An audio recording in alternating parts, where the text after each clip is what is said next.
Salut, c'est Trado, je suis content de vous retrouver pour l'analyse technique de Iliad. Alors avant de commencer les précautions d'usage, comme d'habitude, il ne s'agit que d'une analyse technique, il ne s'agit pas d'un conseil, je ne connais pas votre aversion au risque, je ne connais pas votre profil d'investisseur, donc tout ce qui suit correspond à une sorte de pensée à voix haute où je partage ce que moi je ferais, mais cela ne suffit pas à être utilisé comme un conseil en investissement et cela n'en est pas un. On va donc commencer par présenter Iliad. Donc tout le monde connaît la maison mère de Free, entreprise spécialisée dans le domaine de la téléphonie et de l'internet. Le dernier news flow est plutôt favorable, avec l'offre italienne qui aurait démarré très très bien et également un contrat cadre avec Altitude Infrastructure qui a bien fait réagir les marchés. Le consensus des analystes interrogés que j'ai récupéré sur Boursorama est à 36% pour le potentiel haussier qui est à 190 euros. Donc on est en moyenne à renforcer sur l'analyse, sur la valeur. Alors voilà où on en est pour Iliad. Tout d'abord, il faut commencer par le plus simple. La tendance, elle est baissière. Pas besoin de faire de l'analyse technique pour savoir que quand on passe de 240 euros à 140 euros, on est en tendance baissière. C'est le cas, mais s'il fallait vraiment une confirmation, regardez le nuage Ishimoku qui est en vert là, hein, qui descend, et la moyenne mobile à 20 semaines qui descend aussi. Donc tant qu'on sera en dessous de la moyenne mobile à 20 semaines, on sera en tendance baissière pour ce critère-là, et tant qu'on sera en dessous du nuage qui descend, on sera en tendance baissière au regard du nuage Ishimoku. Il faudrait passer au-dessus de l'un ou de l'autre, hein. Vous remarquerez également la montée des volumes, hein, depuis à peu près 2 mois, hein, qui montre que eh bien, l'action, hein, baisse avec des volumes qui sont assez importants, notamment sur cette bougie-là. Mais depuis, hein, la montée des volumes semble également manifester un intérêt des acheteurs, hein. Voilà où on en est pour les supports et résistances de moyen terme. Alors, il faut d'abord expliquer ce que c'est qu'un support et une résistance. Si vous découvrez l'analyse technique, une résistance, c'est une zone qui nous empêche d'aller plus haut, comme 148, 152 euros. Ici, c'est une résistance. On a du mal à passer au-dessus. Et également, ici, les 179, 180 euros à peu près, ça, on a du mal à passer au-dessus. On a d'autres des résistances, mais ce sont les résistances les plus immédiates. Et les supports, ben, c'est l'inverse. Les supports, c'est des zones qui nous empêchent de descendre, comme les 126, 130 euros ici, hein, c'est une zone de support. Ça correspond à quelque chose qui a déjà été sollicité en 2013, hein, c'est pour ça que c'est assez solide.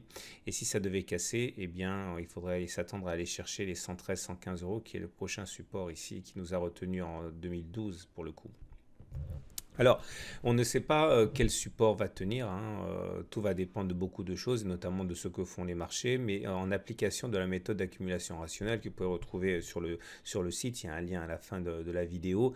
Il ne faut surtout pas investir en une fois parce qu'on ne sait pas ce qui va se passer. On peut très bien avoir les marchés qui décrochent ou une mauvaise nouvelle, qu'importe, et il faut être capable de renforcer à ce moment-là. Donc l'idée, c'est que en imaginant que vous ayez décidé d'investir, mettons 10 pour prendre un chiffre rond, il faut rentrer en 2, 3, 4 fois.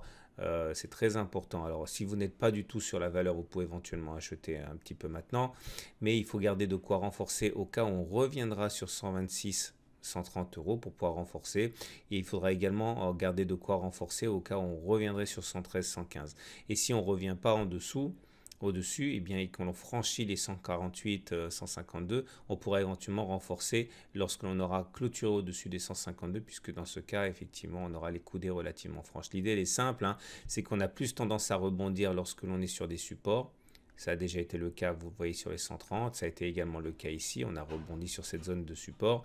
Et on a également plus de chances de monter qu'à un autre moment lorsqu'on franchit les résistances. Vous voyez, par exemple, là, on avait une résistance. Une fois qu'on est passé, qu'on a clôturé au-dessus, on a connu une explosion haussière. Là, pareil, on avait notre résistance. Une fois qu'on a clôturé au-dessus, on a une explosion haussière. Donc, il vaut mieux acheter quand on revient sur des supports ou lorsque l'on franchit des résistances.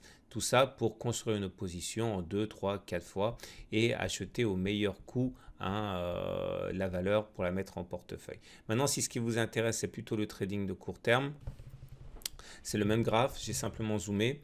Alors l'idée, hein, c'est que vous voyez qu'on est en train de rebondir sur les 126, 130.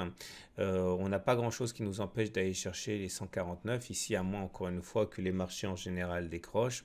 Le problème, c'est que si on achète maintenant, on n'a pas beaucoup à gagner par rapport à un stop loss. Alors le stop loss, c'est le niveau qui nous amènerait à sortir avec une perte en acceptant la perte, hein. Il faut toujours un stop loss quand on fait du trading de court terme. Et l'idée, c'est que il faudrait mettre le stop loss en dessous de 126 parce que c'est notre support justement. Si le support il lâche ici à 126, il y a de fortes chances pour qu'on aille chercher les 113, 115. Donc il faudrait une opération telle que ça nous rapporte quand même beaucoup plus si on a raison que ça nous coûte si on a tort. Idéalement, il faudrait attendre que le ratio gain-risque soit au moins de 2.